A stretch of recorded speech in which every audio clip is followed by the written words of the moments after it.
नमस्कार दोस्तों, आज के हमारे न्यू वीडियो में आपका स्वागत है। आज हम डिस्कस करने वाले हैं अकाउंटिंग यूनिट नंबर 5। तो चलिए शुरू करते हैं। देखो आज का जो हमारा फर्स्ट क्वेश्चन है वो है what is ledger and it's role of accounting. भाई ये हमें क्या बताना है कि ये लेजर क्या है और इसका अकाउंटिंग में रोल क्या है। तो देखो भाई स्टूडेंट्स, मैंने आपको कुछ पिछली लेक्चर्स में बताया भी है जो लेजर्स होता है वो क्या होता है। देखो लेजर्स क्या है, जो एक होता है बुक कीपिंग। लेजर से पहले मैं आपको बुक कीपिंग समझाता हूँ। बुक कीपिंग क्या होता है, जिसमें बिजनेस क्या करता है, अपने रिकॉर्ड को ना वो मैन्युअली रिकॉर्ड कर लेता है। लाइक भाई जैसे मान लेके चलता हूँ कि राम को सैलरी दे दी भाई, तो हम उसकी एंट्री ना करके डायरेक्ट ऐसे रिकॉर्ड करेंगे भाई राम को सैलरी दी भाई, राम को 2000 रुपये सैलरी दे दी भाई। और भाई हमारे पास क्या हो जाता है, डेटा इकट्ठा हो जाता है। और जो डेटा इकट्ठा होता है उसे वो किस रूप में होता है भाई, बुक कीपिंग के रूप में होता है। उस बुक कीपिंग से हम क्या करते हैं, फिर अकाउंटिंग करते हैं। क्या करते हैं जी, अकाउंटिंग करते हैं। तो लेजर्स क्या है भाई, बुक कीपिंग के द्वारा जो डेटा इकट्ठा किया गया है ना, ये उस डेटा के बेस पे जो लेजर है ये हमें कंपनी की फाइनेंशियल स्टेटमेंट बनाने में हेल्प करता है। क्या बनाने में हेल्प करता है, financial statement of company help करता है ये जो लेजर होता है। अब लेजर क्या है, देखो लेजर कैसे वर्क करता है। सबसे पहले हम एंट्री का क्या करते हैं भाई, जर्नल करते हैं। क्या करते हैं जी, जर्नल करते हैं। और जर्नल के बाद हम उसका क्या बनाते हैं, लेजर। अब देखो भाई जब हम जर्नल करते हैं तो भाई देखो आपको मैंने पिछली क्लास में बताया था कि जो अकाउंटिंग है वो डबल एंट्री सिस्टम पे बेस है। तो होता क्या है, हमारे पास एक तो डेबिट आता है और एक क्रेडिट आता है।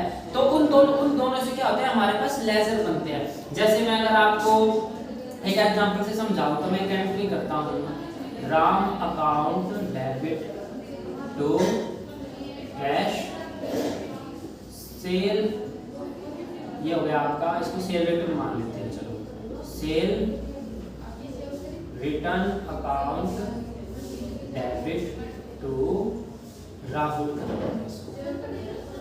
ये क्या हो गया, ये सेल रिटर्न मतलब बेचा हुआ माल वापस। तो देखो जी अब यहाँ पे देखो आप, हमारे पास जो लेजर बनेगा, एक तो किसका लेजर बनेगा, राम का।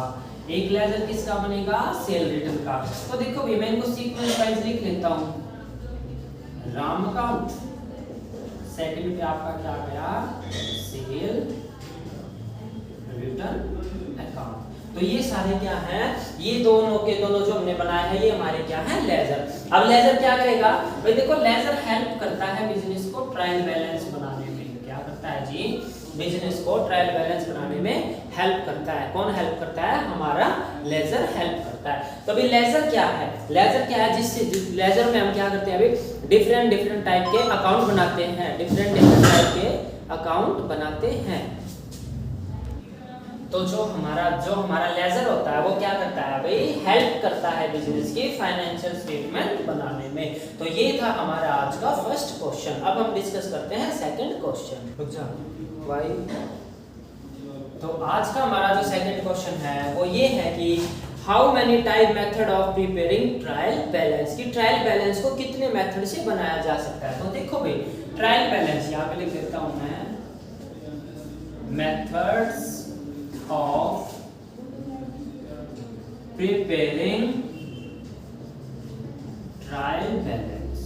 तो देखो भाई हम क्या कर सकते हैं, दो तरीके से ट्रायल बैलेंस को बना सकते हैं। सबसे पहले कौन सा मेथड होता है, टोटल मेथड। कौन सा मेथड होता है जी, हमारा टोटल मेथड। और सेकंड वन कौन सा है, हमारा बैलेंस मेथड। कौन सा मेथड है सेकंड वन, हमारा बैलेंस मेथड। तो सबसे पहले हम समझेंगे कि टोटल मेथड क्या होता है। तो देखो भाई मैं एक एग्जांपल के साथ आपको समझाता हूँ। मैं क्या करता हूँ, कुछ लेजर्स बनाता हूँ। जैसे कि भाई मैं यहाँ पे राम, राहुल, सेल, परचेज, एक लेजर मैं यहाँ पे क्रिएट कर रहा हूँ। ये डेबिट बैलेंस और ये क्रेडिट बैलेंस हो गया। राम का डेबिट बैलेंस है 400, क्रेडिट बैलेंस यहाँ से एक कॉलम बनाएंगे और बाद में इसका है 500, 300, 4000, 3000।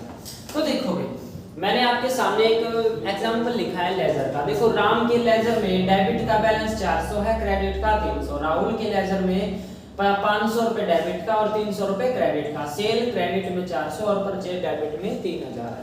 अब देखो भाई टोटल मेथड क्या होता है, इस टोटल मेथड में ना हम डायरेक्ट बैलेंस उठा लेते हैं। लाइक जैसे राम का दिया है ना, तो हम यहाँ पे देखो, यहाँ पे मैं क्या निकालूंगा, इनका बैलेंस निकालूंगा। बैलेंस मीन जैसे डेबिट के 400 है, क्रेडिट के 300, तो 100 रुपए जो आया है वो क्या आया है ज्यादा, किसका बैलेंस आया है, डेबिट का।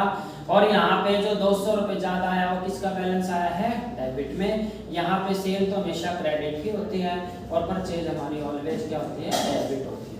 तो देखो भाई जो टोटल मेथड होता है, टोटल मेथड में हम करते क्या है, राम के अकाउंट का जब हम बैलेंस बनाएंगे या राम को जब हम ट्रायल बैलेंस के फॉर्मेट में लेके जाएंगे तो हम क्या करेंगे, हम वहां पे राम का डेबिट का बैलेंस 400 रुपए डेबिट में डाल देंगे, क्रेडिट का बैलेंस क्रेडिट में डाल देंगे। तो टोटल मेथड में क्या होता है कि हम इनका क्या करते हैं, इनका माइनस प्लस नहीं करते, डायरेक्ट लिखते चलते हैं। डेबिट का अमाउंट डेबिट में लिखते चलेंगे, इनका क्रेडिट का अमाउंट क्रेडिट में लिखते चलेंगे। तो ये है हमारा टोटल मेथड। अब बैलेंस मेथड क्या होगा, देखो भाई ये जो मैंने यहाँ पे निकाला ना, ये हमारा बैलेंस मेथड है कि भाई हम सबसे पहले क्या करेंगे, ज्यादा में से कम को घटाएंगे। अगर डेबिट की साइड ज्यादा है तो क्रेडिट उसमें से माइनस हो जाएगा, क्रेडिट की साइड ज्यादा है तो उसमें से डेबिट माइनस हो जाएगा। तो ये कौन सा मेथड है, हमारा बैलेंस मेथड। आई होप आपको अच्छे से समझ में आया होगा। अब हम डिस्कस करने वाले हैं क्वेश्चन नंबर 3। अब आज का जो नेक्स्ट क्वेश्चन है, क्वेश्चन नंबर 3। क्वेश्चन ये है वाई आर कार्ड,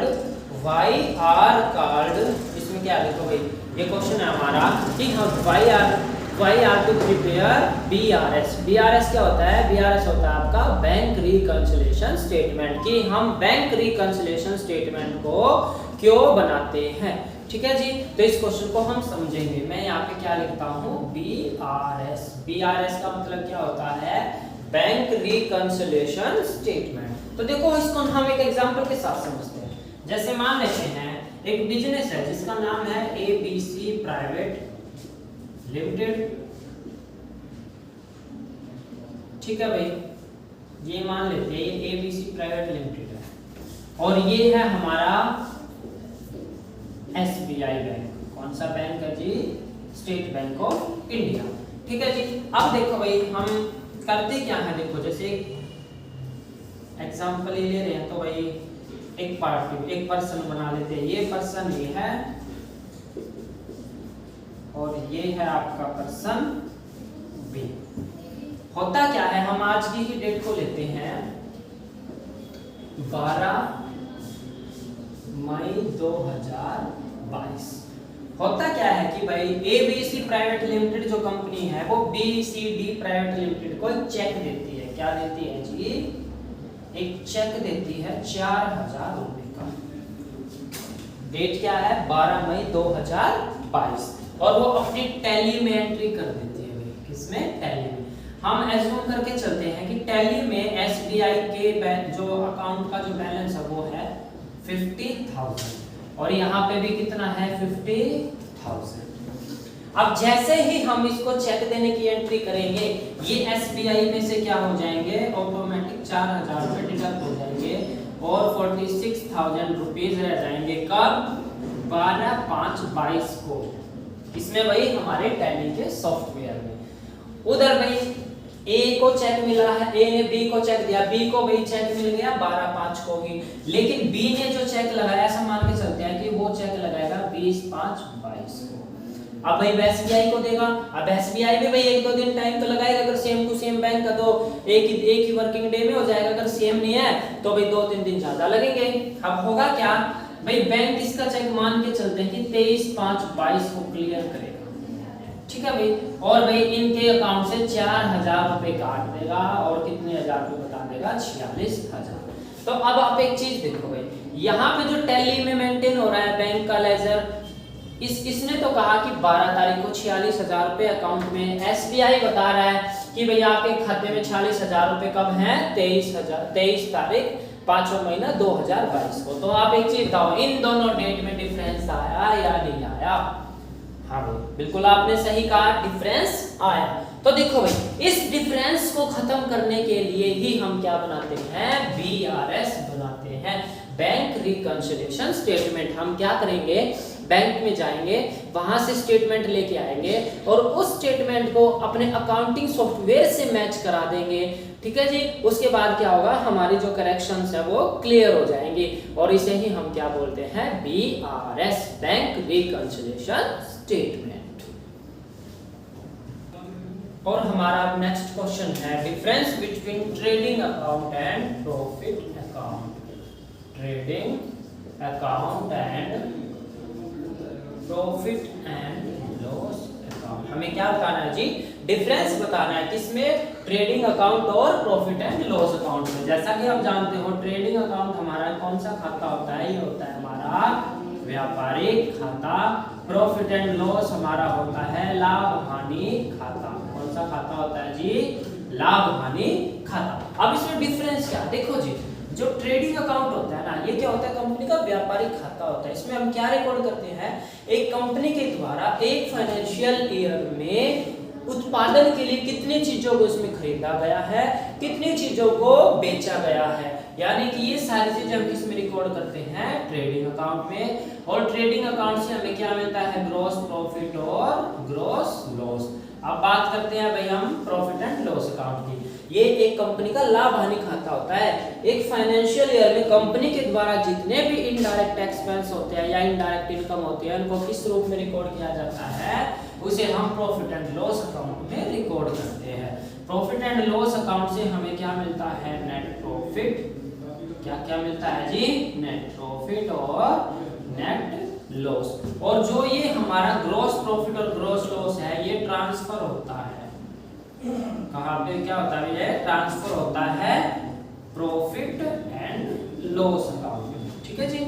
अब देखो जो ग्रॉस प्रॉफिट होता है ये किस साइड आता है, देखो जो ग्रॉस प्रॉफिट होता है P&L की बात कर रहे हैं, आपके P&L में किस साइड आएगा, ग्रॉस प्रॉफिट P&L में क्रेडिट साइड आता है और जो ग्रॉस लॉस होता है ये प्रॉफिट एंड लॉस अकाउंट में डेबिट साइड शो करवाया जाता है। और भाई इसके बारे में हम डीपली पढ़ेंगे जब हम इनके प्रैक्टिकल क्वेश्चनों को सॉल्व करेंगे। तो ये था हमारा आज का क्वेश्चन। और अब आपका लास्ट क्वेश्चन है difference between credit note and debit note. तो देखो भैया हम इसको पढ़ने वाले हैं। तो देखो दोस्तों, ये कई बार ना हमें कॉम्प्लिकेटेड सा लगता है, हमारी समझ में कम आता है, तो इसे हम एक डायग्राम से सीखेंगे। एक डायग्राम के साथ इसको हम सीखेंगे। देखो भाई मैंने आपके सामने दो डायग्राम बनाए हैं। ये भाई इसको हम मान लेते हैं पतलू।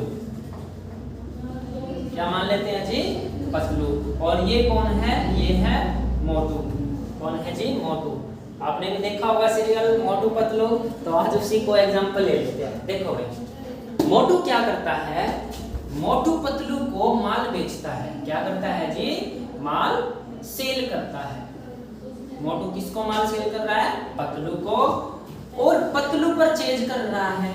पतलू क्या कर रहा है भाई, माल परचेज कर रहा है। किससे कर रहा है जी, मोटू से कर रहा है।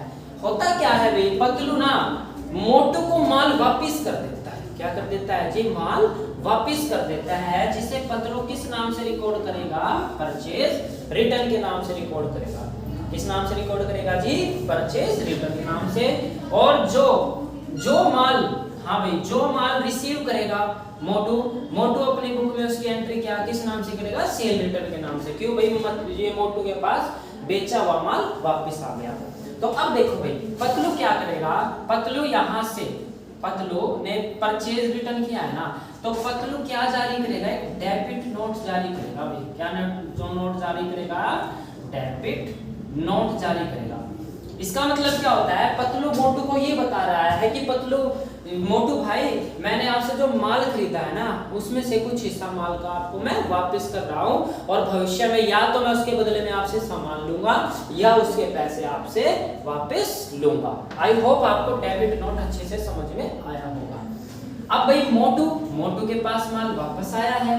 क्या आया जी, मोटू के पास माल वापस आया है। अब होगा क्या भाई, देखो मोटू भी अपने पास से एक नोट जारी करेगा, जिसको हम क्या बोलते हैं, क्रेडिट नोट। क्या बोलते हैं जी, क्रेडिट नोट। और इसका मतलब क्या है कि मोटू पतलू को ये बता रहा है कि हाँ भाई मेरे को आपका डेबिट नोट रिसीव हो गया है, और भविष्य में अगर आप कहोगे माल भेजने के लिए तो मैं माल भेज दूंगा, अगर आप कहोगे मेरे को मेरी पेमेंट वापसी करो तो मैं आपको आपकी पेमेंट वापसी कर दूंगा।